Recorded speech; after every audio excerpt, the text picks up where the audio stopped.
Sahana Vavatu Sahanau Bhunaktu Sahaviryam Karavavahai Tejasvinavadhitamastu ma Vidvishavahai.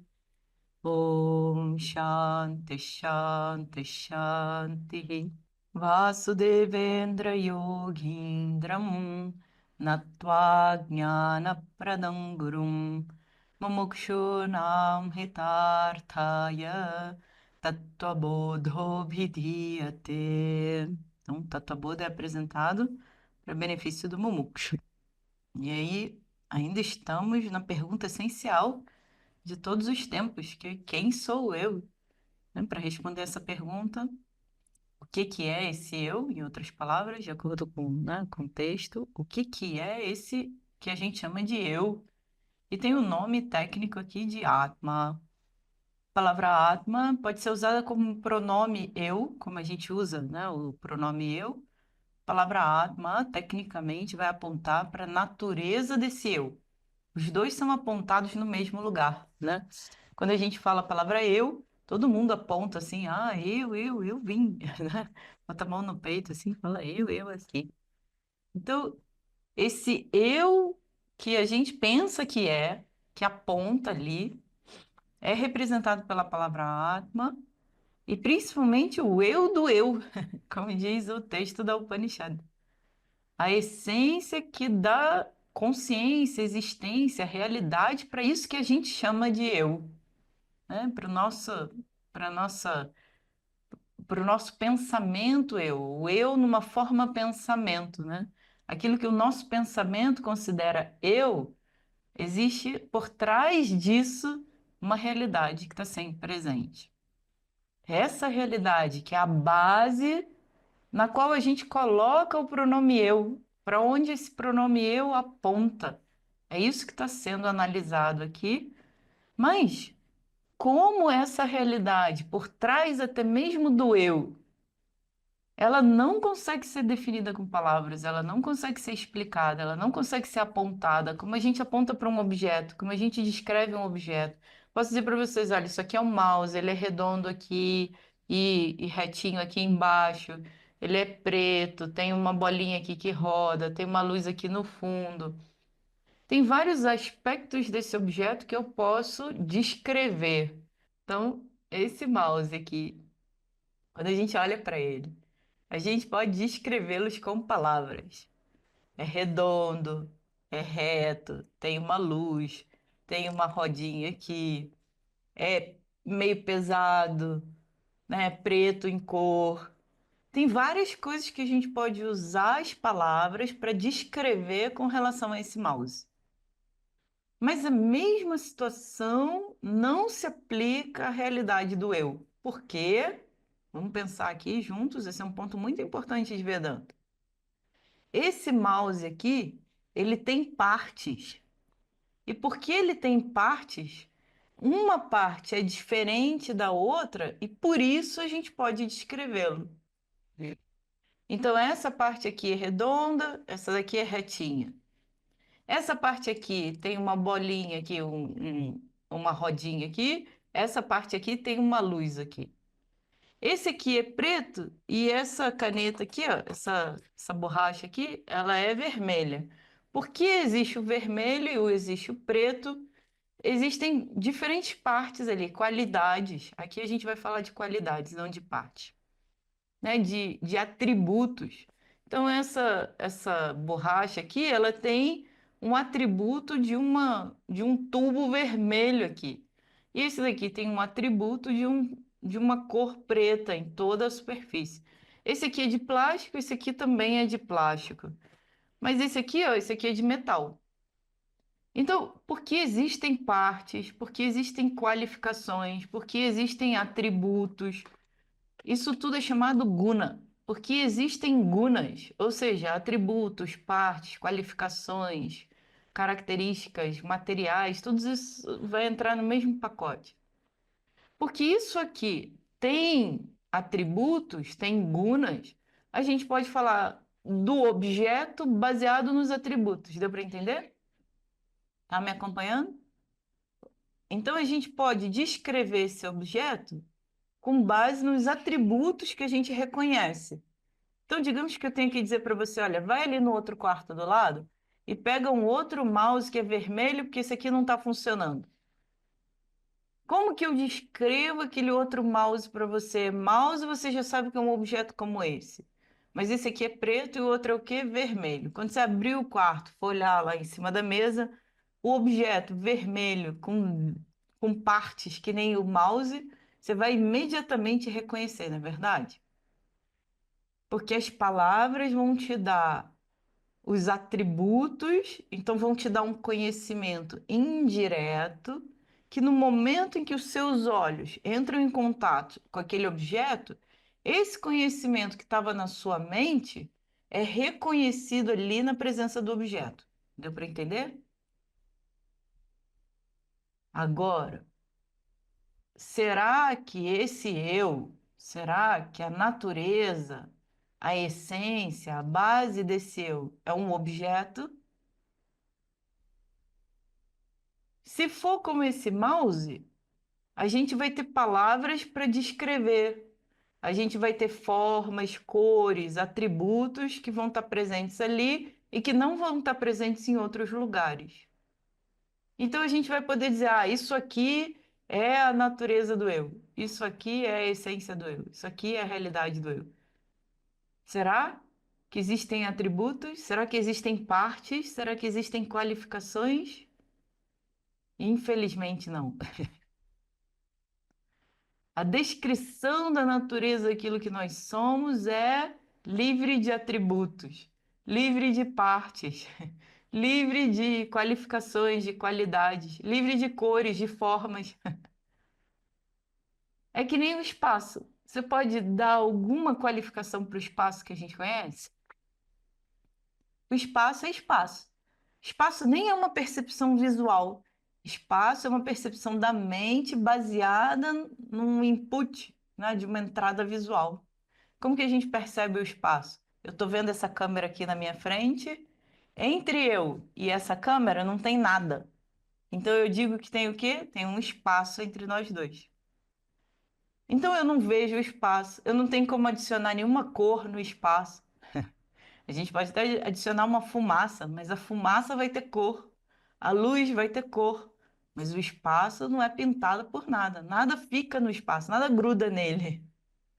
Não tem nenhuma forma definida, não tem nenhum atributo, não tem nenhuma parte.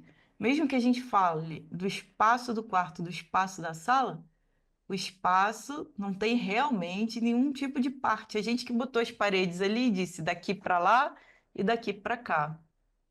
Então, se mesmo com espaço a gente não tem partes, a gente não tem atributos, a gente não tem qualificações, não tem nada que a gente possa usar para descrever o espaço, a gente vai ter apenas dois limites para colocar. Daqui até aqui tem um espaço entre esses dois pontos. Agora, e com relação ao eu, tem algum ponto de referência, assim, para a gente dizer que entre isso e isso sou eu? A gente faz isso. A gente bota o limite nesse corpo aqui. E o que que a gente faz? Deixa eu tirar aqui um pouquinho. O que que a gente faz? A gente posiciona o limite nesse corpo e diz assim, ó, tá vendo isso aqui? Tá super perto, mas não sou eu. Agora, tá vendo isso aqui? Tem sensibilidade até aqui, ó, a pontinha dos dedos, a raiz dos cabelos, a pontinha dos dedos do pé. Até ali sou eu. Agora, o que falar da unha? Não, não, é a minha unha. Eu posso até cortar e jogar fora, porque se fosse eu, não ia cortar, né? Ninguém vai tirar um pedaço do dedo. Ah, não, não preciso desse aqui, você sabe, para coçar o ouvido? Então, vou tirar ali e vou jogar fora. Não, não, esse aqui é útil, porque ele serve para coçar o ouvido. Mas esse aqui, ó, não, esse aqui serve para alianças. Esse aqui só para o palavrão. Esse aqui. Sabe? Então, você não vai tirar uma parte de você que não é útil e jogar fora. A não ser que você faça uma cirurgia plástica, aí você vai querer tirar a gordurinha da barriga, as rugas aqui, mas, mas aí veja que interessante. A gordurinha da barriga e as rugas não sou eu. Eu sou uma pessoa jovem, eu não sou essas rugas. Vê como é que a gente está tudo misturado, consegue perceber? Esse corpo, até aqui, ó, sou eu. Esse aqui é o meu limite. Então, o que está para dentro daqui sou eu, o que está para fora daqui não sou eu. Esse é o limite que a gente coloca. Então, se a gente coloca esse limite, como a gente coloca o limite do espaço, né? O que está para aqui, daqui para dentro sou eu. Mas em verdade, ninguém sai por aí falando: eu, o corpo está chegando, eu, o corpo está saindo, eu, o corpo está sentando, eu, o corpo está levantando. Já viu alguém falando assim? A gente vai dizer que é maluco, né? A gente vai dizer: eu tô chegando, eu tô saindo. Agora, se eu corto o meu dedo, eu não falo eu cortei o dedo. Eu falo eu corto o meu dedo. Então, onde que nasce a confusão? Olha aqui, ó. Esse mouse me pertence, então é meu. Se ele me pertence, não sou eu, né? Porque o dono e o objeto que pertence não podem ser um e o mesmo. Então tem que ter o possuidor e o objeto possuído. Os dois vão ser sempre separados. Tudo que a gente possui é diferente da gente. Tem partes, tem outros atributos, é diferente, separado. Agora vamos olhar para isso aqui, ó. Isso aqui é fácil da gente entender. Não sou eu. Aham nasti. Esse aqui não sou eu. Anatma. Atma é o que sou eu. O que não sou eu é chamado anatma. Então, isso aqui é a Atma, isso aqui sou eu, isso aqui é Anatma, não sou eu. Agora, vamos olhar para isso aqui. Está ainda mais perto que o mouse, está comigo desde a hora que eu levantei de manhã cedo. Mas isso aqui, Atma, isso aqui é o quê? Anatma, não sou eu. Apesar da proximidade, ainda assim é diferente e separado de mim. Esse mouse é diferente e separado de mim. Eu sou o possuidor do mouse, eu sou o possuidor da roupa, mas quando eu olho para cá, eu digo que eu sou isso. Será que eu sou isso? Se a gente diz, eu é a minha mão, o que que você está mexendo aqui na minha mão? Né? Fala para outra pessoa, ei, você está aqui, sentou na minha mão, você está com a mão assim para lado, a pessoa vem e senta do seu lado. Você vai dizer, ei, você sentou na minha mão. Às vezes você vai dizer o quê? Você sentou em mim. Ah, aí é que mora a confusão, percebeu? A pessoa sentou do seu lado, você falou o quê? Você sentou na minha mão, no meu objeto, do objeto que me pertence. Num outro momento, na mesma situação, você vai dizer o quê? Você sentou em mim. Então, eu não sei direito se isso me pertence ou se isso sou eu. Entende onde que eu estou a confusão aqui? Vai ter vezes que a gente vai dizer sou eu, vai ter vezes que a gente vai dizer é meu.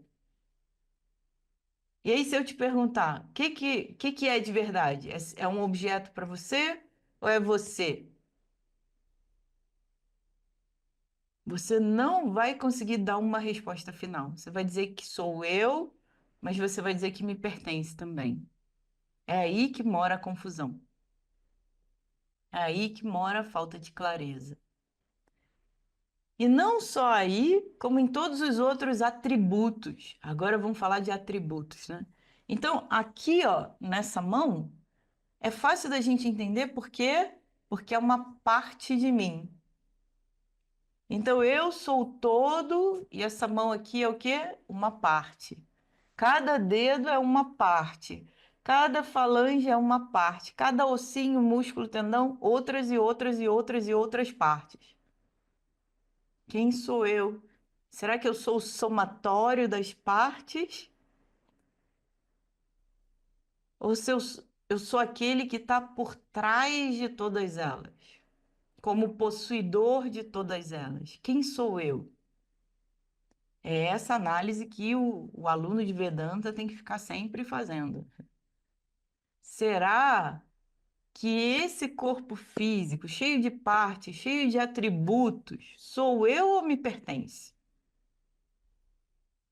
Né? A gente não pode dizer que isso aqui não sou eu, mas a gente tem como dizer que eu sou mais do que isso, não é verdade? Essa mão sou eu. Mas eu não sou apenas a mão. Deu para entender? Eu sou o joelho, eu sou o ombro, eu sou as costas. Então, aquilo que eu sou está presente aqui nesse corpo inteiro, mas não está apenas no corpo. Quando eu vou dormir, o corpo desaparece. No mundo do sonho, eu tenho um outro corpo. Talvez mais jovem, talvez mais velho, talvez mais magro, talvez mais gordo, mais claro, mais escuro, com cabelo mais dourado, mais liso, mais encaracolado. O corpo do sonho é um outro corpo. E assim, quando a gente analisa por todos os lados, todas as nossas experiências, a conclusão que a gente vai chegar é qual? A gente não sabe quem a gente é de verdade. A gente só sabe que a gente é. Agora, o que que a gente é, a gente não sabe. Então, a gente não tem como dizer que a gente não sabe, a gente não se conhece, por isso a gente precisa de autoconhecimento. Todo mundo se conhece, mas está todo mundo mergulhado nessa confusão entre eu e meu. Agora veja os cinco sentidos, né? Sou eu. Os ouvidos, os olhos, sou eu que estou presente aqui. Mas quando você vai no médico, por exemplo, para testar o olho, para testar o ouvido, o que que você vai dizer? Ah, meus olhos não estão funcionando, doutor. Tem, esse óculos aqui não está ajudando, porque eu continuo não vendo, o olho continua não funcionando. Né? Então, quando a pessoa vai fazer cirurgia de catarata, o que que ela vai falar? Ah, o doutor operou o meu olho direito. Né? Não vai, ah, eu fui operada, é uma sentença. Aí você vai perguntar, operou o quê? O meu olho. Consegue perceber onde está a confusão? Então, a gente não tem como afirmar que a gente não se conhece. Todo mundo se conhece, todo mundo tem várias ideias sobre si mesmo, todo mundo tem várias o quê? Identificações. Tecnicamente, a gente vai chamar isso de identificação. Eu me identifico com o olho, então eu sou o olho. Eu me identifico com a mão, então eu sou a mão.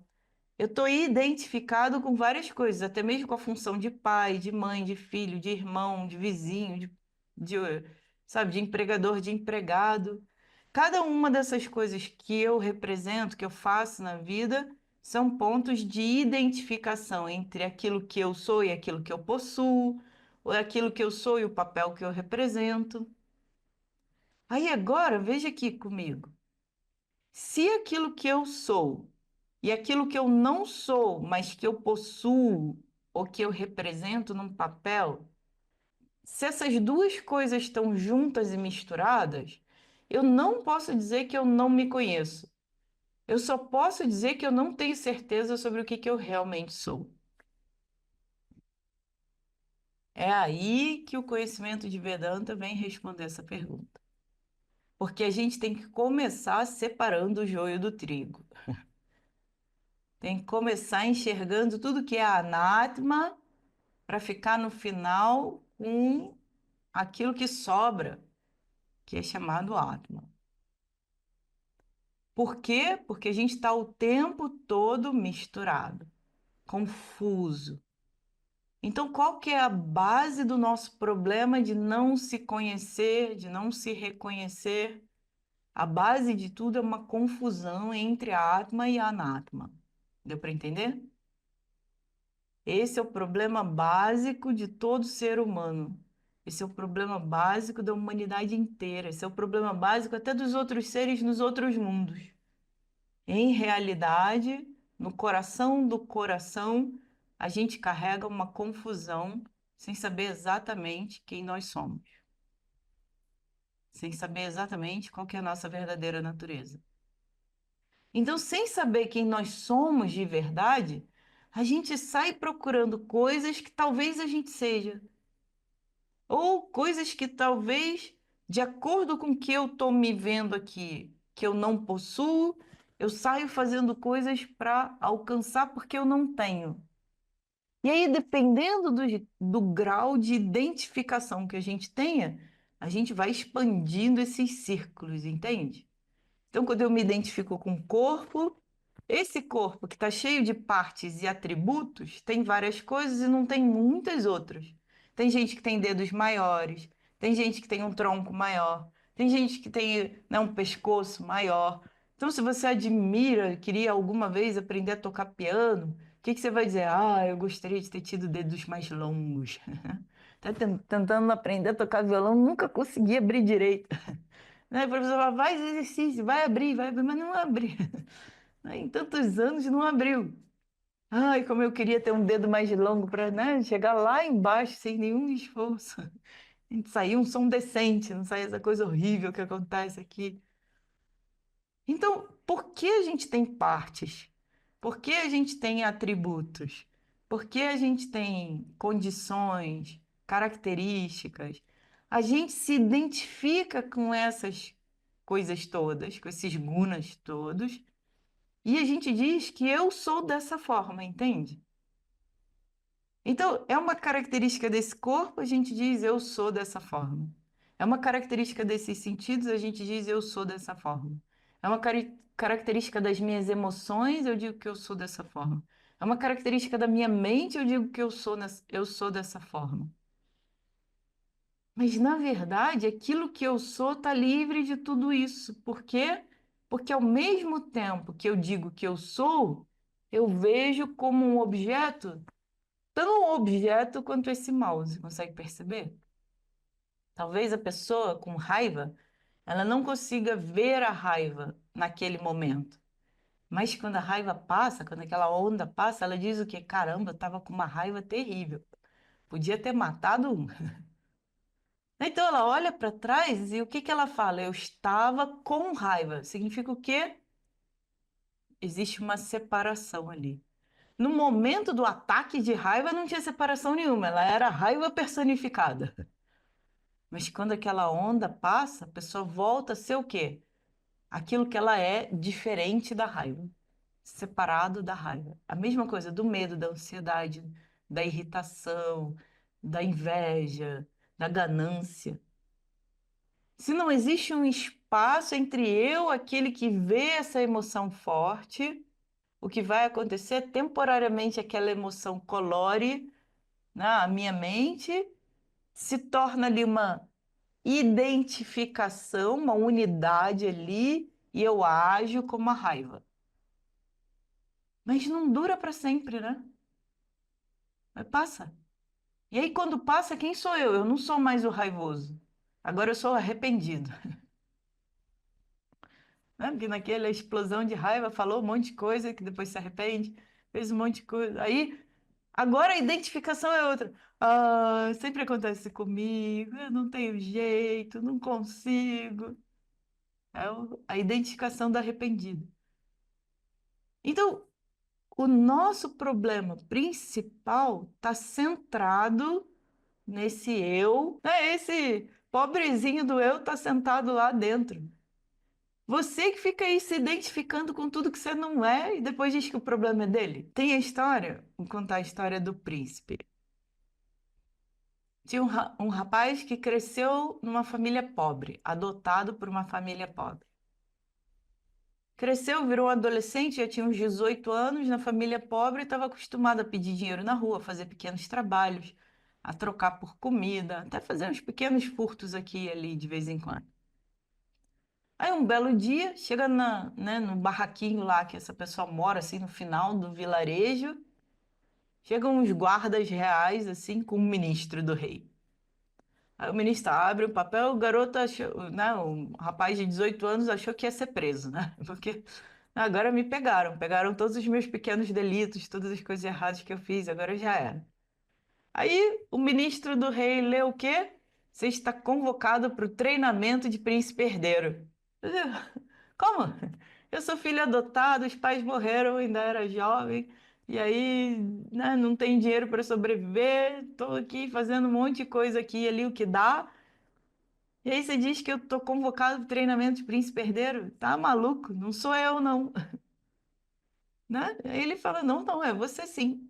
Aí ele tem mais detalhe da história, aí eles perguntam para ele, ah, gente, você tem uma caixinha que os seus pais te deram? Aí na caixinha tem um pedaço de roupa, assim, é um pedaço de roupa, um retalho. Aí aquele retalho encaixa ali no corte, exatamente no retalho que o ministro estava trazendo. Então é uma prova, né? Mesmo material, mesma cor, mesmo corte ali, encaixa ali perfeito, assim, né? Tipo, as ondinhas do corte lá encaixam perfeito. Então aquele retalho é a prova de que esse é o menino. Aí o menino meio que desconfiando, assim, acho que estão pregando uma peça, vão fazer alguma coisa comigo. E aí, a polícia, né, do rei lá, levou ele junto. Quando chegou lá, foi recebido com pompa, com festa no castelo. O filho do rei voltou, o filho do rei voltou. Aí o ministro mais velho, que mandou esse ministro mais novo, né? Sentou com o rapaz e começou a explicar para ele. Teve uma invasão no castelo, ele era bebê, e aí os pais, pensando que ele poderia ser morto, e aí não teria príncipe herdeiro, mandaram ele embrulhado lá para casa, né, de um trabalhador muito fiel, lá não sei aonde, nos cafundós do Judas, e aí ele foi criado lá, e aqui o castelo foi vendido, os pais foram mortos, o inimigo dominou, mas aí com o tempo eles conseguiram retomar o castelo, restabeleceram o reino e agora estavam trazendo ele de volta com idade de assumir o governo do reino. O garoto escuta a história assim. "Ai, eu sempre fui pobre, agora você me diz que eu sou o dono disso tudo? Né? Não tem nem lugar para ficar, não tenho roupa, não tem nem o que comer, agora você me diz que eu sou o dono dessa história toda aqui?" Eu falei, mas a gente vai treinar você, não é assim não, né? Então ele passa por todo o treinamento, dia sim, dia não, todo treinamento de guerra, treinamento de como governar o reino, matemática, língua, né? Modos, como comer, como vestir, como andar, tudo. Treinamento intensivo, 24 horas por dia. Aí, e aí, tá convencido de que você é o rei? O príncipe herdeiro vai se tornar rei? Depois do treinamento, o garoto que era assim, né, todo assustado, agora tá lá Maharaja, né, um rei lá. Sim. Aí ele já começa até a dar ordem aos ministros, né? Que aí já está assumindo aquela nova identidade ali. E, né, e vai aprendendo, vai lidando, vai vendo a reverência das pessoas e vai crescendo naquele papel. Quando ele começa a ordenar todo mundo lá, os ministros se reúnem e acham que o treinamento do rapaz está completo. Agora ele já pensa como rei, ele já fala como rei, ele já está dando ordem como rei. Só já está na hora dele assumir o reino. Aí eles levam ele para um último teste. Leva ele lá para a vila de onde ele veio. E aí, lá na vila, ele volta depois de alguns anos de treinamento, assim, isolado, sem ver nada, né? De repente, ele tá andando pelas ruas, assim, com a sua roupa de seda, com os anéis em todos os dedos, é indiano, né? Já viu indiano, como é que é decorado? Com vários anéis em todos os dedos, com 200 quilos de ouro pendurado no pescoço. Não sei como é que as mulheres andam. Sinceramente, nos casamentos, já fui a alguns casamentos. Cada negócio de ouro desse tamanho, pesado, como que a pessoa ainda sustenta o pescoço e não anda assim, eu não sei. Mas imagina ele lá, várias pulseiras reais, tornozeleiras reais, brincos reais, porque para os homens também tem, né? Brinco, coroa, coisa pendurada para tudo que é lado, de joia, de pedra preciosa, com aquelas roupas de seda super elegantes. O rei veio visitar a vila, todo mundo fazendo reverência, o rei, o rei, né? O filho do rei é o próximo rei, né? Então vai ser coroado rei, não sei o quê. E aí ele vai andando e vendo aqueles lugares onde ele fez trabalhos menores, onde ele roubou alguma coisa, né? A pessoa ali pelos fundos saiu correndo. E ele vai lembrando de tudo isso que passou com ele, né? E aí, nisso que ele está passando, os ministros, os policiais, a galera toda se afasta e deixa ele um pouco sozinho, assim, sabe? Para pensar na vida. Nisso que deixa ele sozinho, numa vendinha onde as pessoas costumavam distribuir doces e coisas, né, para os pobres, assim, no geral, a pessoa começa a gritar lá: doces de graça, venham todos, peguem os seus doces. Num piscar de olhos, cadê o menino? No meio da multidão, que nem ele fazia antes, ele sai correndo assim, e tá com a mão lá já esticada, para ser o primeiro a ganhar o doce. E aí, o que que acontece? Quando ele tá lá com a mão esticada assim para ganhar o doce, que ele olha para a mão dele cheia de anel, com coisa de ouro. Ele recolhe a mão com vergonha, assim, e sai de fininho. E nisso estão os ministros lá, todo mundo assim de longe, só olhando, né? Essa foi a prova. Será que ele passou na prova ou será que ele reprovou agora? Aí ele chega assim, acho que eu não entendi nada, sabe? Esse negócio aí de ser rei e tal. Eu sou esse menino mesmo, né? Aí começou assim, sou super pra baixo e tal. Não, não. Eu sou esse menino mesmo e tal. É melhor a gente parar com essa história, sabe? Me deixa aqui mesmo, vai-se embora, né? Aquele discurso assim. E os ministros, não, não. Seu treinamento ainda não acabou. Você vai precisar voltar com a gente para continuar no treinamento. Aí ele fala, mas eu não sou o rei, eu nunca vou ser o rei. Aí os ministros olham para ele e falam, mas por quê? Só porque você viveu aqui, se comportava como um deles, né? Fazia tudo como um deles. Você, você pensa que você era um deles só porque você viveu como eles? Seu treinamento ainda não está completo. Aí voltaram para o reino com o menino assim, super desanimado, né? Voltando lá, pensando o passado inteiro, tantos anos vivendo lá, todos os eventos, e foi vendo aquele filme na cabeça. Aí no dia seguinte reuniu lá o pelotão de treinamento lá do Príncipe Herdeiro, colocou ele sentado no meio e sabatina. Quem você é? Quem você é? Quem você é? Aí ele dizia: Ah, mas eu sou aquele menino. É mesmo? Não, não, eu sou o filho do rei. Quem você é? Ah, eu sou aquele que não tem nada. Quem você é? Não, eu sou aquele que tem tudo. Qual que era o problema do menino? Uma confusão de identidade.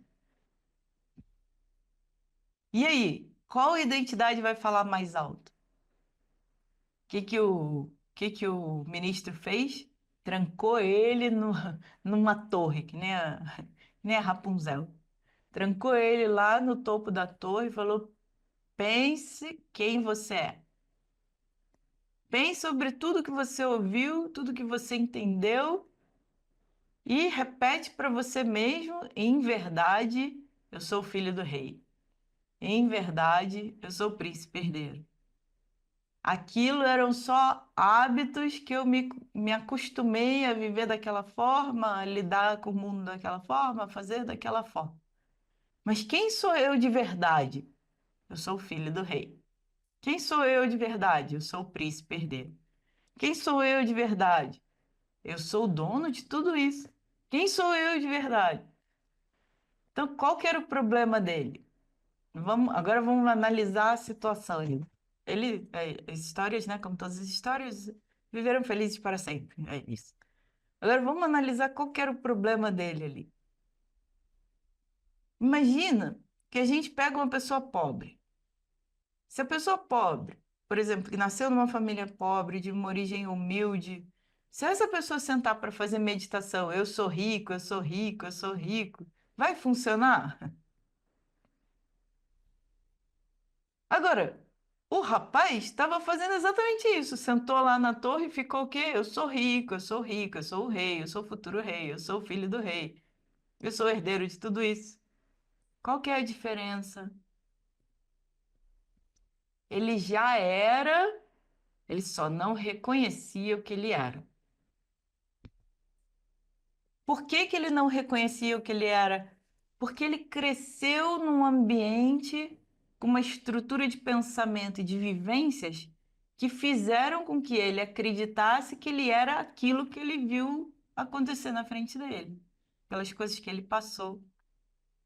Então agora ele tinha que se desidentificar daquela pessoa que ele pensava que ele era, para se identificar com a verdadeira pessoa que ele realmente era nessa vida. Deu para entender o exemplo? Deu para entender a moral da história? Então, porque ele cresceu cercado por conclusões de que ele era o pobre, ele tinha que fazer isso, para viver não tinha outra opção. Ele construiu o entendimento de si mesmo baseado o quê? Na sua experiência e não na sua verdadeira natureza ali, no exemplo. de acordo com a sua verdadeira, digamos, seu verdadeiro nascimento, ele sempre foi rico. Ele sempre foi o príncipe herdeiro. A diferença é que a forma com que ele cresceu pensando que ele era algo que ele não era. Então, qual que é o trabalho de treinamento dele final ali para passar na última prova? Por que que a mão foi parar lá? Porque existia ainda uma identificação com aquele personagem que era falso, que não era real. Agora, qual que é o nosso problema? Igualzinho. Qual que é a nossa herança? O cosmos. Toda a felicidade do universo é nossa. Toda a paz do universo é nossa. Toda existência que existe nesse universo é nossa. E a gente está aqui pensando que é só desse tamaninho. Por quê? Porque a gente vem vindo vida depois de vida, vida depois de vida, vida depois de vida, vivendo uma experiência de limitação e se identificando com ela. E nunca sendo capaz de ver a nossa verdadeira, a nossa real natureza, né? A nossa natureza real, de reis e rainhas do universo inteiro. Por quê? Porque a gente tem um problema que nem o do rapaz. A gente acredita que essa experiência que a gente vive, ela é absolutamente real. E ela é tudo que existe, nada mais. Da mesma forma que o rapaz da história, a gente está aqui numa situação, vivendo essa situação de vida, mas a nossa origem não pertence a essa existência, a essa experiência, a essa condição que a gente vive. A nossa origem, ela é diferente. Então, qual que é a realidade por trás? A gente não sabe, a gente só sabe isso que a gente vê, que a gente toca, que a gente experiencia, que a gente vive. Então, a gente está como que, sabe, desesperadamente numa situação sem nenhum tipo de ajuda, sem nenhum tipo de luz ali para mostrar para a gente que a gente não é isso que a gente pensa que a gente é. Porque quase que de forma assim mecânica, automática, programada pelo universo, a gente nasce, cresce, envelhece, morre várias vezes, vida depois de vida, vivendo essa experiência acreditando que ela é real. Então, da mesma forma que o menino, se a gente já não for esse livre de limitação, esse completo, sentar, ouvir Vedanta, fazer meditação, qualquer outra prática dizendo que você é a felicidade que você busca, né? A felicidade está no coração de todos os homens, não vai funcionar. Se não for a verdade, se não for a realidade, não vai funcionar. Só vai funcionar se a gente enxergar que isso é a realidade e a confusão está naquilo que eu não sou e não naquilo que eu sou. Então, a nossa confusão está centrada naquilo que eu sou, porque eu penso que sou algo que eu realmente não sou. Por quê?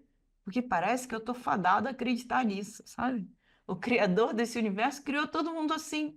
É essa a frustração de Yamadharmaraja, que é o nosso professor do nosso próximo texto, Kathopanishad. Ele fica frustrado dizendo: o criador destruiu todas as criaturas. Porque colocou todas elas olhando para fora aí, com os cinco sentidos aí engajados nesse mundo, e colocou a verdade de tudo escondida lá dentro do coração. Mas ninguém tem olho para dentro, todo mundo tem olho para fora. Todo mundo está identificado com o que está vindo de fora. Ninguém tem nem a chance de olhar a realidade básica que está ali dentro, escondida no coração do coração. Então, para responder essa pergunta de quem sou eu, a gente tem que entender o problema que a gente tem centrado em quem nós somos. A gente tem que entender a natureza do nosso problema. Qual que é a natureza do nosso problema? A natureza do problema é de confusão, de falta de clareza, de várias identificações. Tudo isso, as identificações, as reações, as opiniões que a gente tem da gente, tudo isso é produto, não é a causa. A causa é a confusão básica de não saber o que a gente realmente é, de não reconhecer, de não entender qual que é a nossa verdadeira natureza. E porque a gente não entende, todo o resto acontece. Eu me identifico com a minha mente, com os meus sentidos, com o meu corpo. Aí agora estendo, né, um pouquinho mais, me identifico com o meu marido, com os meus filhos, com os meus pais, com os meus gatos, cachorros, periquitos, papagaios, todos os meus bichinhos em casa, com as minhas plantas. Né? Se você ferir a minha planta, eu te bato, hein? Não vai quebrar a folhinha dela, não. E a gente vai aí se identificando com o eu e o meu. Aquilo que a gente chama de eu é aquilo que a gente chama de meu. Então, a raiz do problema é uma confusão centrada nesse eu. Porque com o meu não tem confusão nenhuma, para falar a verdade.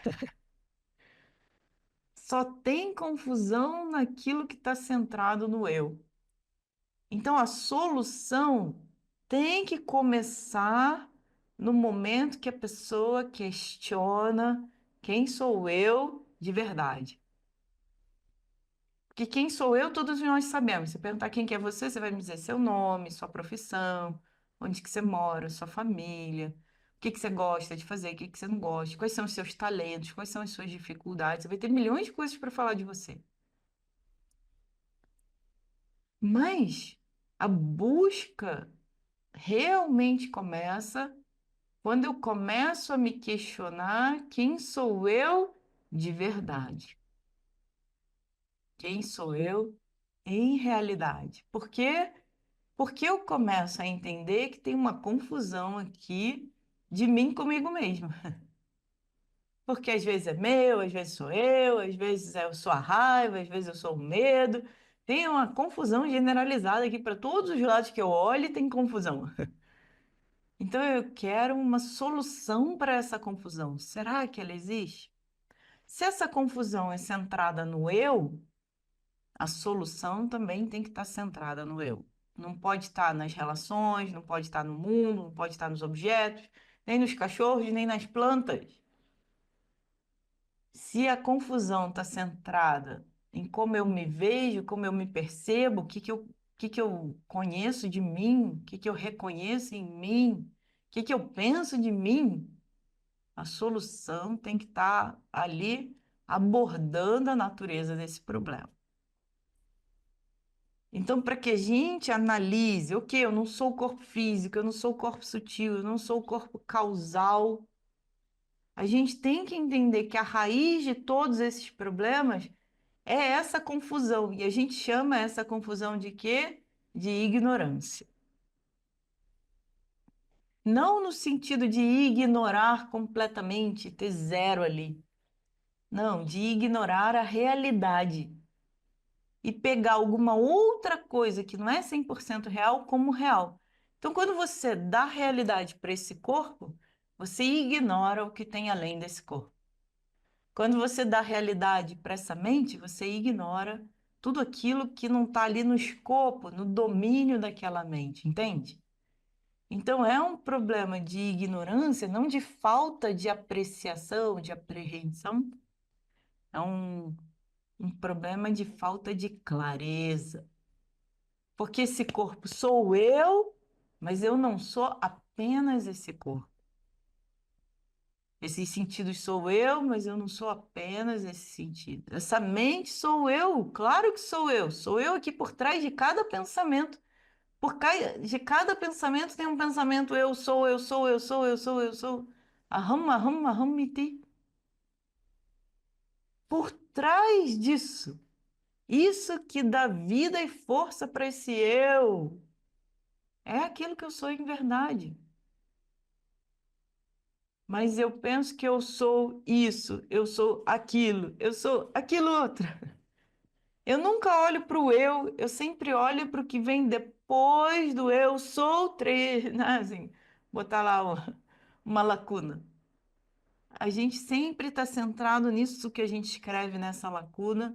A gente nunca esteve centrado nisso que está por trás da expressão eu sou. Por quê? Aqui mais uma vez. Porque existe uma força que é cósmica, que encobre a realidade do que nós somos e projeta um indivíduo limitado. É isso que é chamado de confusão e de ignorância, tá vendo? Não é nossa culpa. A gente já nasce com ela. Todo mundo nasce ignorante. Por quê? Porque todo mundo nasce dentro dessa força que é cósmica, chamada Maya. Essa força cósmica, o que que ela faz? Ela encobre a nossa verdadeira natureza. Não deixa a gente ver e projeta ali uma separação. No momento que projeta a separação, porque eu não consigo ver a raiz daquilo que eu sou de verdade, eu me identifico como um indivíduo diferente, separado. É dali que nasce a minha confusão. Deu para entender? Então, de onde nasce a confusão? Não é porque eu quero, não é porque eu me confundi. Não é porque eu sabia antes e perdi de ver. Ou eu sabia quem eu era e eu esqueci. Não. Todo mundo nasce com essa cobertura ali. A nossa realidade é coberta e abre então espaço para se identificar com tudo aquilo que a gente não é. Deu para entender? Por quê? Porque tem uma projeção ali de separação, de diferença. Como que a gente entende isso? Vamos voltar lá para o exemplo da corda e da cobra? Lembra do exemplo da corda e da cobra? O que tem lá no cantinho é uma corda. Quando a pessoa chega assim no escuro, meio lusco-fusco, olha lá o que que ela vê? Uma cobra. Então a corda ficou encoberta e a cobra foi projetada ali naquela base de corda. De onde que isso vem? Por que que isso vem? A gente não tem explicação. A gente só sabe que está lá. Desde o momento que os seus olhos caíram naquele cantinho, a cobra está lá. Deu para entender? Como que ela está lá? A gente não tem como explicar. Então a gente vai dizer o quê? A corda ficou encoberta e a cobra surgiu ali, porque não tem uma explicação lógica, não tem nada que a gente possa dizer que realmente aconteceu. Então a gente tem que achar um jeito de explicar. A gente considera uma força ali, uma mágica, né? Uma força cósmica ali que não está sob o seu desejo, o meu desejo ou o desejo de ninguém. Quando você olhou para lá, você já viu dessa forma. Então aqui, ó, quando esse indivíduo desperta nesse universo, ele já nasce com essa ignorância, encobrindo a sua realidade, projetando um ponto de identificação, que é o quê? Qual que é o primeiro ponto de identificação? Eu sou no sentido de uma entidade, de um indivíduo separado do resto. Então, quando eu abro os olhos enquanto indivíduo dentro desse universo, o que que acontece? Eu vejo tudo diferente e separado. Separado, separado, separado. Diferente, diferente, diferente. Então, é natural que ao abrir os olhos e eu veja tudo diferente, diferente, separado, separado, eu conclua que eu tô aqui e o resto está lá. Eu sou um e todo o resto é outro. Então, com base nessa primeira apreciação de eu e o resto, eu e o outro, é natural que a primeira conclusão de todas que é projetada ali é o quê? Eu sou limitado. Eu sou um indivíduo. Limitado significa um indivíduo separado de tudo e de todos. Então, esse eu que diz eu sou isso, eu sou aquilo, eu sou isso, eu sou aquilo, tem uma raiz, uma base que é real ali. Aquele eu é real. Ele só não é limitado como ele pensa que é. Entende qual que é o problema agora? Bem clarinho, bem clarinho. Então, esse eu A parte do eu, que fala eu, ela é real. Mas esse eu não é limitado como ele pensa que é. Não está limitado ao corpo, não está limitado à mente, não está limitado a nada. Então, vamos ver aqui o nosso texto, para conectar isso tudo que eu falei com vocês hoje, a porção do texto que a gente estava estudando por último. Como teve um intervalo entre elas, eu trouxe esse ponto aqui de volta. Então, olha aqui, ó. Essa aqui é a pergunta: quem sou eu? Então, para responder essa pergunta, a gente já viu: eu não sou o corpo, eu não sou a mente, né? Eu não sou o corpo físico, stula, sharira, eu não sou o corpo sutil com a mente, com os instrumentos dos sentidos, com os instrumentos de ação. E agora, esse corpo causal, karana sharira, o que que ele é? É essa força, avidya. Avidya, essa força de ignorância, de que encobre ali. Avidya, a gente traduz como ignorância, essa ignorância que eu acabei de explicar para vocês. Que é a Nadi, que nunca começou assim, que tem, tipo, que tá aí desde sempre. Desde o momento que você abriu o olho, a ignorância tá lá, nasceu com a gente. Não tem um dia que ela começou, tá sempre presente. E é algo que a gente não explica. E essa ignorância básica, ou seja, essa apreensão do eu como sendo limitado, individualizado, é que faz com que todos os outros dois corpos sejam nascidos ali, é a causa dos outros dois corpos. A projeção de individualidade é que é o problema. Esse é o corpo causal. Agora veja aqui, ó, no acordado, todos os nossos sentidos estão funcionando para esse mundo, muito maior é a nossa identificação, muito maior é a nossa capacidade de olhar para o mundo e dizer que a gente é diferente e separado. Consegue perceber? No estado de acordado, os nossos sentidos estão lá captando os objetos dos sentidos, e a gente é aquele que sabe tudo isso, que vê. Aí tem o eu, tem o meu, tem a galera toda. E assim a gente vai vivendo completamente no mundo externo aqui, diferente, diferente, separado, separado. Aí, no mundo dos sonhos, a gente também está lá vivendo, agora com o corpo dos sonhos, baseado naquilo que foi visto e ouvido no acordado, a gente cria um mundo dos sonhos ali, diferente, diferente, separado. E vai vivendo lá nesse mundo dos sonhos. Tem até um nome para essa pessoa acordada. Esse eu é chamado Vishwaha, o acordado. No mundo dos sonhos, esse eu é chamado Teijasaha, aquele que brilha, brilha ali no mundo dos sonhos. E no sono profundo? No sono profundo não tem corpo, no sono profundo não tem objeto, no sono profundo não tem família. Então, o que que a gente está fazendo? A gente está indo do mais externalizado, com maior número de identificações, para o mundo dos sonhos, que é só a nossa mente, tudo que é o conteúdo da nossa mente, para um estado de sono profundo que nada disso está presente. No estado de sono profundo, não tem nada para a gente se identificar e dizer que eu sou isso, eu sou aquilo, eu faço aquilo, isso aqui é meu, isso aqui é seu. Não tem nenhuma diferença de nada, consegue perceber? Sono profundo é um zero lá, um apagão. E aí o que que tem lá? Aham kimapi na janami. Não tem nada que eu saiba, nada que eu reconheça, nada que eu veja. Sukhena maya. Mas tem felicidade para mim. Sukhena maya. Tem um estado de felicidade para mim. Mas o que que tem nesse sono profundo ali é a base dessa ignorância, essa cobertura está presente, consegue perceber? Nesse sono profundo só tem eu, o eu de verdade, que está na forma de existência, consciência, felicidade. Consegue perceber?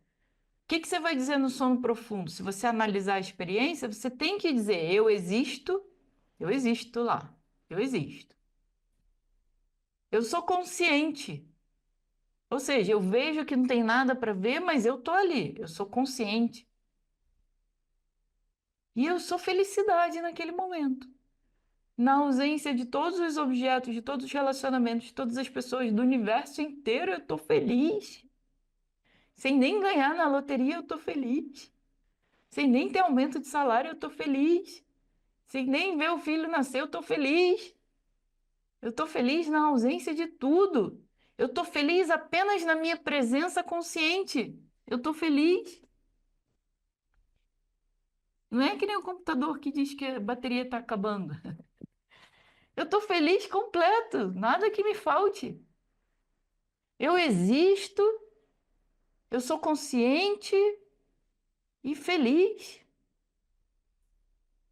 Mas ali a gente não vê a projeção de um indivíduo. A gente não tem ninguém ali fazendo coisas e se individualizando e se separando e dividindo. A gente tem uma realidade, um está presente ali, uma experiência de um, Anubhuyata. Nesse sonho que a gente, nesse sono profundo, a gente experiencia uma realidade una. Mas não tem divisão, não tem separação, não tem identificação, não tem nada que não seja um eu existente, consciente e feliz. Mas nesse sono profundo tem a tal da cobertura tá ali presente. Essa cobertura é chamada tamas, essa ignorância. Tá ali coberto. Eu existo, eu sou consciente, feliz, mas está encoberto. Não está ali disponível, claro, completamente na sua própria grandeza. Está encoberto. Como que a gente diz que está encoberto? Está encoberto porque quando você estava lá, você nem dizia eu tô aqui. Só quando você acorda que você olha para trás e, poxa, eu estava lá, ó. Então, na hora que você estava lá, estava encoberto. Só foi possível de apreender o que era aquela realidade depois quando você sai dela. E qual que é a diferença? Quando você sai dela, você está de novo individualizado.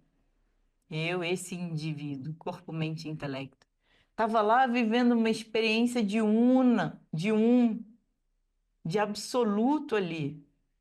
E esse sono profundo é aquele que está lá identificado apenas com o cara na charira. Deu para entender?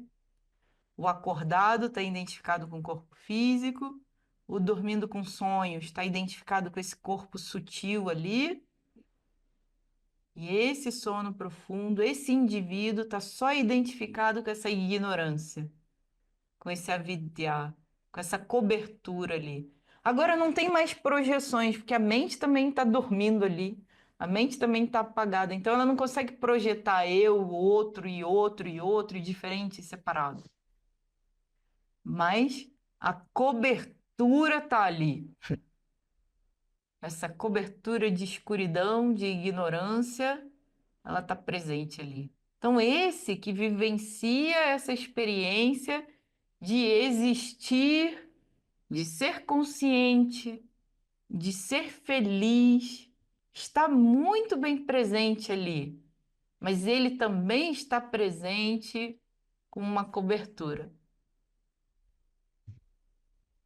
Então, essa pessoa ela é chamada Prajnaha. Ele sabe de tudo. Prajnaha é o conhecedor de tudo. Tem um conhecimento completo ali, especial. Mas ao mesmo tempo que ele conhece tudo, isso tudo que ele conhece está encoberto ali. Por quê? Por que que ele conhece tudo? Porque não tem nada além do eu naquele momento, entende? Para essa pessoa em sono profundo, não tem nada diferente ou separado dela, só tem um eu que é do tamanho do universo. Esse eu que existe, que é consciente, que é felicidade, não tem limites no sono profundo, mas está encoberto ali. Então, apesar desse ser o conhecedor de tudo, ele está encoberto ali. Então, qual que é o nosso problema de verdade? Na próxima aula a gente vai entrar em Panchakoshi. Qual que é o nosso problema de verdade?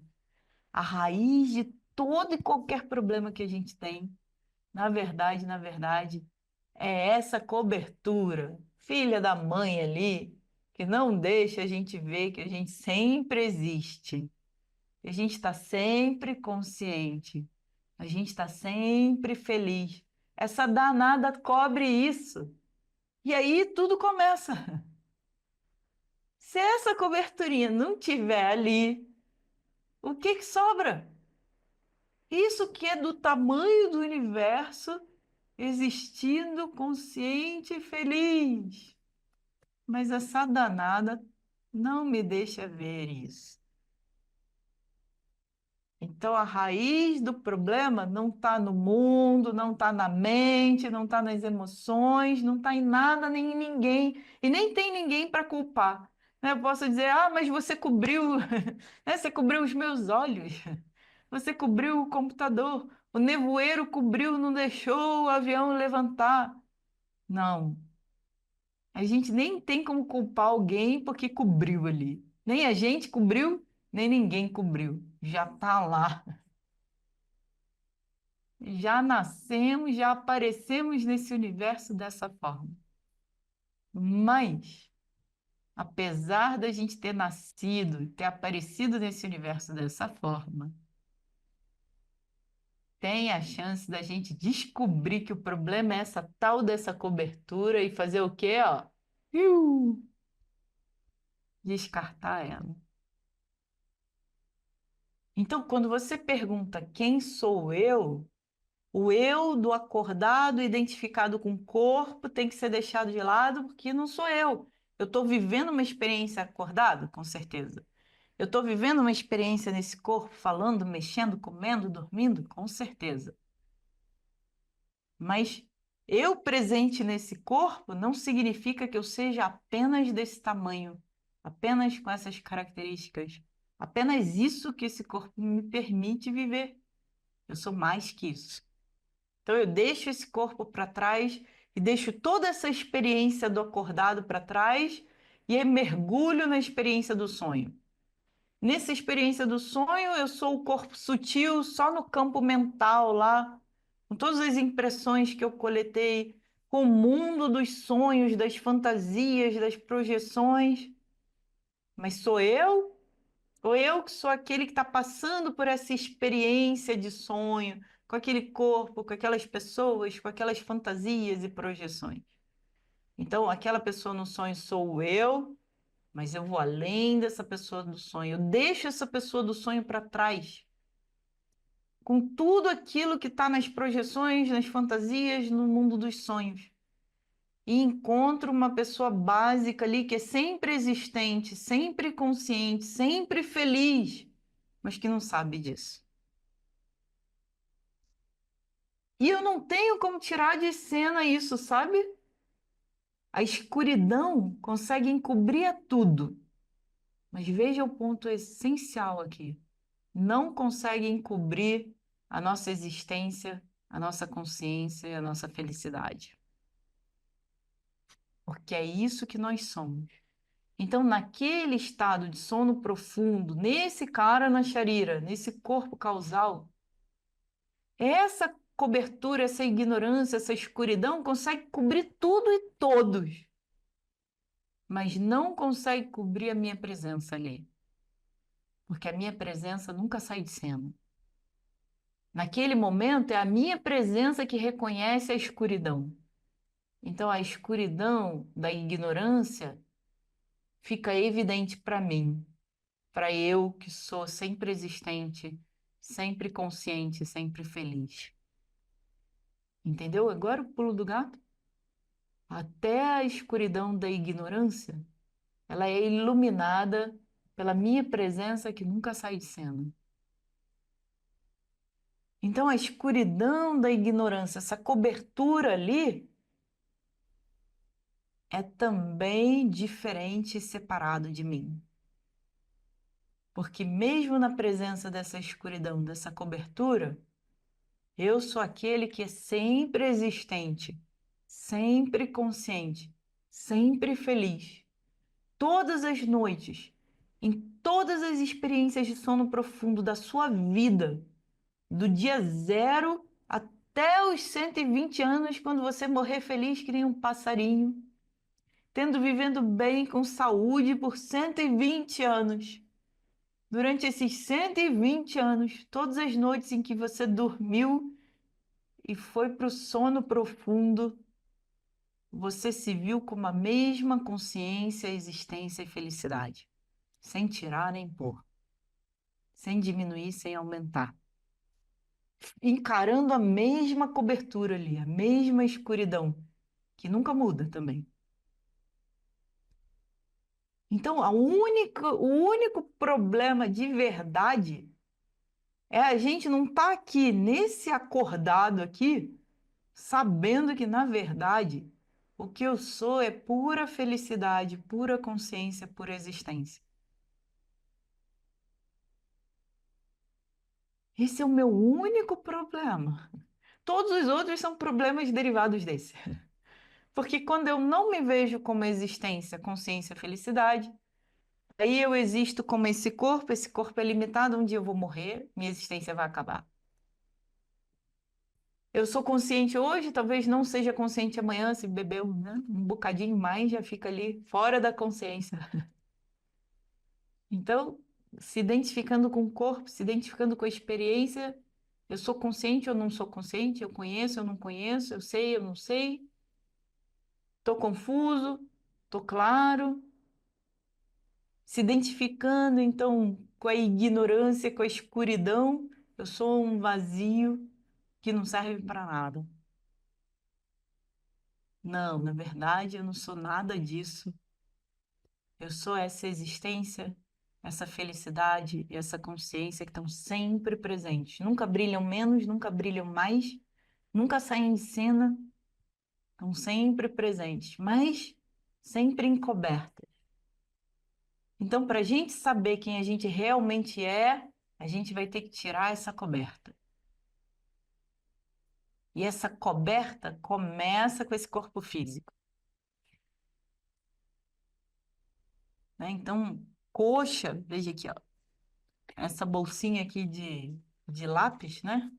De canetas, estojo é chamado coxa, porque ele não deixa a gente ver o que está lá dentro.